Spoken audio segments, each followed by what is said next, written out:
Salam Indonesia, Anda menyaksikan berita terkini bersama saya, Mades Sukadankarang.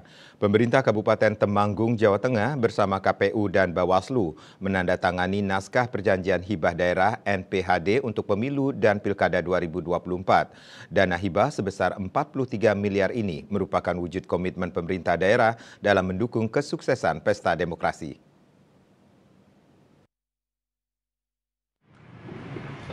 Pemerintah Kabupaten Temanggung, Jawa Tengah bersama KPU dan Bawaslu setempat menandatangani naskah perjanjian hibah daerah atau NPHD untuk pemilu dan pilkada 2024 di Pendopo Jenar pada Rabu 8 November 2023. Dana hibah dengan total sebesar 43 miliar ini dialokasikan 34,4 miliar rupiah untuk KPU dan 8,69 miliar rupiah untuk Bawaslu.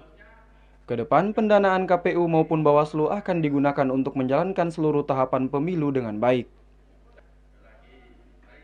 Penjabat Bupati Temanggung, Hari Agung Prabowo mengatakan, pemberian dana hibah ini merupakan wujud komitmen pemerintah daerah dalam mendukung kesuksesan pesta demokrasi.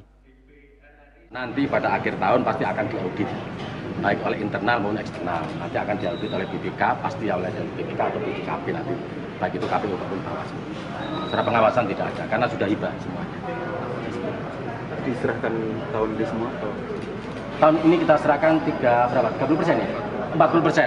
Tahun ini kita serahkan 40%, tahun 2024 nanti kita serahkan 60%.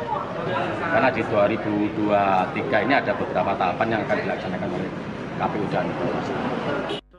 Pihaknya juga berharap dalam penyelenggaraan pemilu dan pilkada serentak 2024 nanti, kejujuran, keadilan, keamanan, serta ketertiban umum dapat dijunjung tinggi, sehingga dapat terpilih pemimpin yang menjadikan masyarakat lebih baik dan sejahtera. Dari Temanggung, Jawa Tengah, Firman Eko Handi, Kantor Berita Antara, mewartakan.